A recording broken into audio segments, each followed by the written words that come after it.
Well, once again this year, the Associated Landscape Contractors of Colorado will be offering up some information about getting your yard or garden in shape and keeping it looking great all season long. ALCC will also be making some changes to the 9 News Garden. And Mark is in that garden now with some ways that we can all get started this weekend. Mark? Isn't that a lovely, that's a daffodil. It is.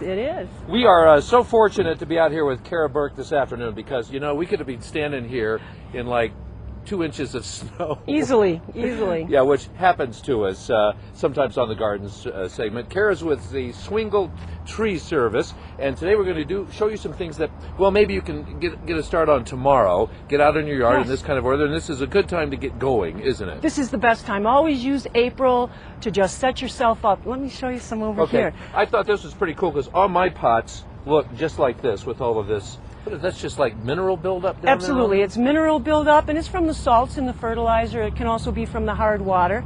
So to get rid of that, because you want to use your pots over and over, you want to put some water in here. You want to do an 8-to-1 bleach solution. You want to soak these for 24 hours. And then when they're completely soaked, you take a wire brush, and then the mineral deposits come off really easy. And you can do that inside and outside. And I'm really astonished at how nicely that turned out. I mean, look how nicely that came out. And if I soak that again, it'll come out even better. And you know, for your big pots, you just bring out a garbage can. Oh, that's a great idea. Yes, sure. yes. Do you use like a small concentration of bleach, or you use like 8-to-1? 8-to-1. So you use 1 cup of bleach and 8 cups of water. If you're using a garbage can for your larger pots, then it would be 1 gallon to 8 gallons of water. Okay, now, Kara was absolutely aghast when I told her that normally when I do this, I use a rubber band. Yes, however, there is a better product than a rubber band to tie these. Well, first of all, explain to us why you do that. Well, I will. When your iris or when your daffodils look like this, you want to cut the flower off. This is what they look like when they're done. Yes, when they look like that, cut them off. Right, and you cut them off just like so, right down there at the base. But you want to leave the foliage, because all summer long the plant's going to gather all the energy and it's going to bring it down to the bulb. But then you also have flowers in the garden that are going to come up, and these are going to turn yellow later on. So what we've done is we've taken some cotton garden twine instead of a rubber band. Okay.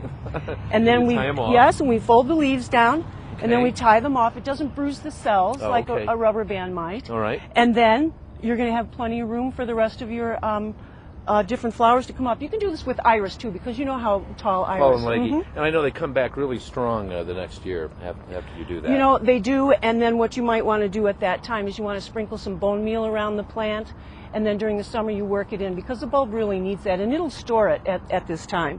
Okay. And then we're ready to get in the garden. We've got beautiful dirt, isn't it? Yes. Excellent compost. And we would add that to the garden, and then we would till. And I love this tool. You see all the infomercials on late night TV for the garden weasel, and this is actually from the garden weasel family. It is. And you know, the reason why I brought this in, there are a couple out there on the market, but they have a straight handle. They do, and when you do that, then the power to till comes from the small of your back. Oh. But here, the design of the handle, that's where the power to till comes from. And we very cleverly arranged for you to do a demonstration Would here, you and like also to see? get part of our garden too. Yes. This Here, works let's really go well, over I here. must say. You doing it this way, Maddie? Okay.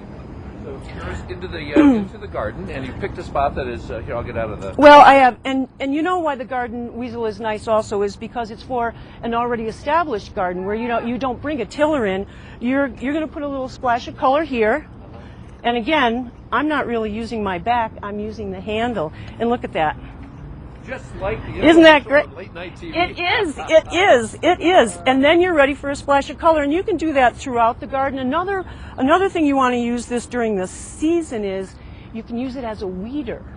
Oh, sure enough. And see, you can use vegetable these. garden, whatever, go down through Exactly. the rows. How much is that? Was that very expensive? You know, the garden claw is anywhere between $30 and $40. Again, I think it's worth it because you can stand up, you can do a large area, and you're not going to get exhausted. You're not going to hurt your back either. It's a very innovative design. So we want everybody to know that we'll put all this information on the 4 o'clock page. Yes. And the Association of Landscape Contractors every year, they help us with our garden. They do just a terrific job. Come back out here, Kara. Thank you very much for coming by today. It's good to see you. Thank you. And thank you for teaching us about garden twine, which was a previously unmentioned product on this segment. They're always recommending rubber bands. All right, Bozzie, back to you inside. All right. Thanks a lot, Mark.